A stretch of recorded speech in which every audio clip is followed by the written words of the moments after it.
Good morning mga kabiyahe. Bumalik tayo dito sa Skygo Tracy Martires. Dito po yan sa Cavite. May nakita tayo mga kabiyahe ng isang unit ni Monarch, which is ito nga si Spear 180. Tingnan natin dahil ito ay parang sniper. Tara, let's go, tingnan natin.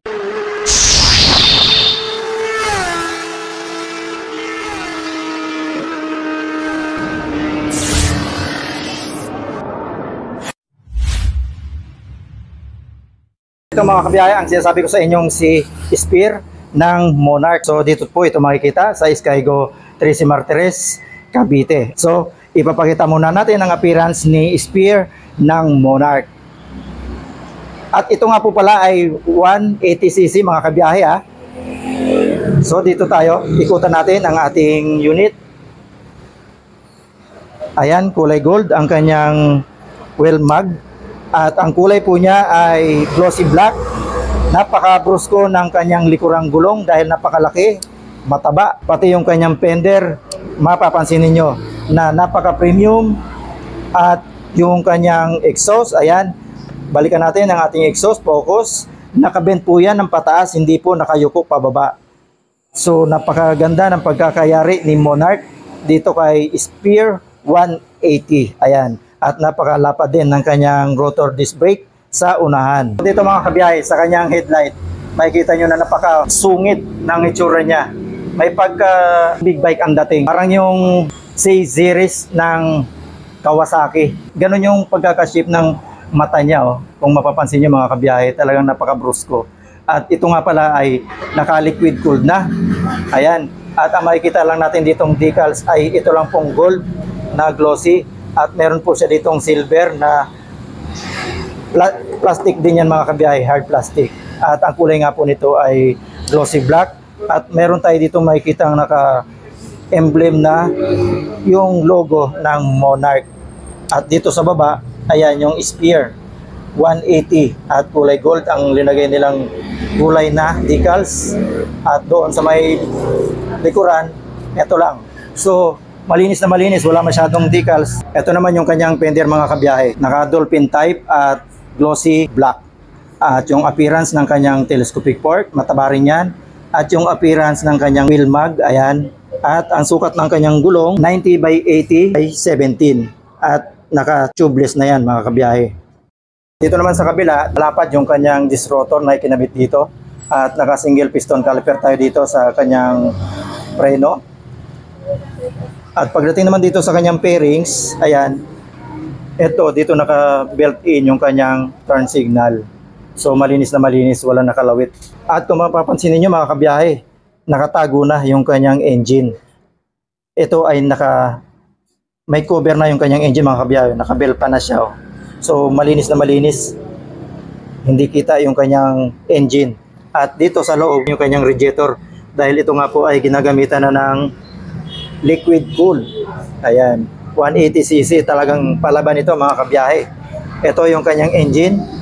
May naka-emboss na Monarch, yung ating foot brake at foldable na footrest o foot peg ng ating rider. Pag natumba siya, magpo-fold lang yan. So hindi siya mababali, goods na goods. Yung ating exhaust na may heat guard na hard plastic. At naka-end cap naman dito na hard plastic din. At maganda nga po yung kanyang pagkaka-bent dahil nakapatayo siya, hindi yung nakapahaba. At ito naman yung ating footrest ng ating pillion o foot peg ng ating pillion. Makapal yung stem at kulay silver. Braking system natin dito mga kabiyahe sa likuran. Naka-disc brake din yan. At malapad din yung disc brake rotor na ginamit. At malaki yung piston caliper. Ayan, malaki. At syempre pa, yung sukat ng gulong dito na napakataba. 120 by 70 by 17. Napakalapad ng kanyang gulong. At ang ginamit na goma, Wanshing. Ito naman ang appearance ng taillight niya na naka-LED rin. Yung turn signal, LED rin yan. So, itong Spear ay lahat na po naka-LED, lahat ng ilaw niya. At ito yung kanyang fender sa likuran, dito sa taas. Metal ito mga kabiyahe na silver ang kulay. At dito naman, itong black na ito ay hard plastic. Dito may ilaw ito mga kabiyahe. Pag activate yan, At yung license plate natin nakakabit na, naiilawan yan pagka naka-activate yung unit. At ang ganda rin, mga kabiyahe, ng kanyang turn signal. Dito tayo sa sprocket sa likuran. Ginamitan siya, mga kabiyahe, ng 42 teeth. At yung ginamit na chain, mga kabiyahe, makapal siya, heavy duty. So maganda rin ang mga materials na ikinawit dito kay Spear ng Monarch. At meron din siyang chain guard, ayan, plus hard plastic yan. At extend yan dito sa loob. Nagiging ano na rin siya, tire hugger. Ito naman yung appearance ng kanyang swing arm na malaki at heavy duty rin, mga kabiyahe. Ito yung kanyang side stand, center stand, at yung ating shifter. Ito naman, mga kabiyahe, yung kanyang upuan. Naka-plastic pa siya. At ito naman yung grab bar natin. At dito tayo sa instrument panel. Digital na tayo dito, mga kabiyahe, sa kanyang instrument panel. At pagdating naman dito sa right hand grip niya, ayan, naka-standard tayo dito, malambot ang throttle. At naka-bar end tayo dito ng 1. Yung kanyang front brake, ayan, malambot. At meron din tayo ditong kill switch. Meron din tayo ditong on and off ng headlight, ayan. At yung electric starter. Pero wala tayong kick starter. So ito lang. Ito, mga kabiyahe, yung kanyang physical key. Ignition niya ay naka-shutter lock na. So goods na goods din si Spear ng Monarch. Pagdating naman dito sa kaliwa, may bar end din tayo dyan. At yung clutch, malambot din. Kaya nga ng isang daliri. At ito naman yung high and low beam ng switch natin sa ilaw. Switch ng turn signal, ayan. Yung switch ng busina. At syempre, meron tayo dito sa likod, fast light, ayan, goods na goods. Dito, mga kabiyahe, tingnan nyo, may bulsa dito. So kapag may bulsa, hanapin natin, meron yan charging port.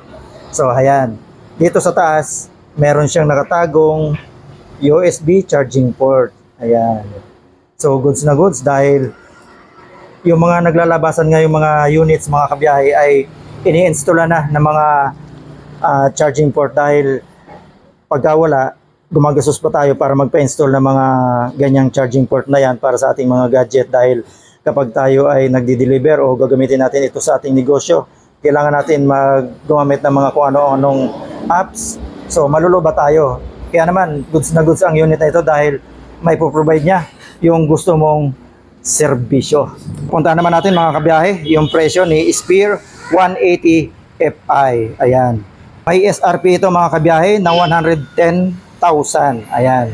So napakababa ng presyo niya compared po doon sa mga nabanggit nating brand o motorsiklo kanina.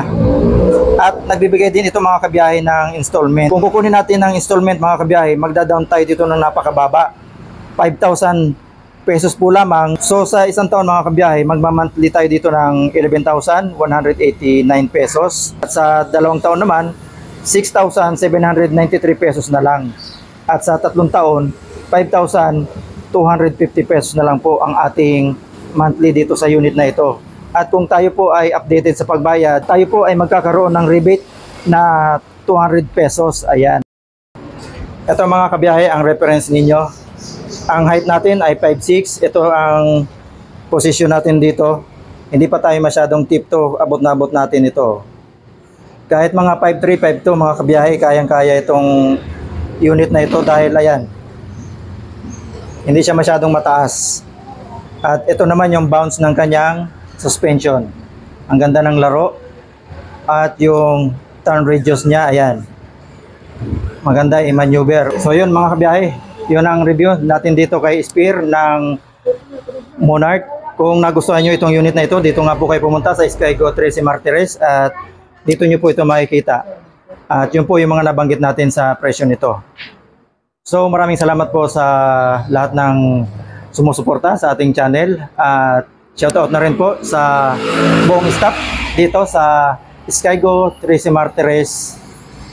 At sa iyo na po na nanonood, maraming salamat po. Hanggang sa muli, kita-kits, biyahe ni Frank. God bless.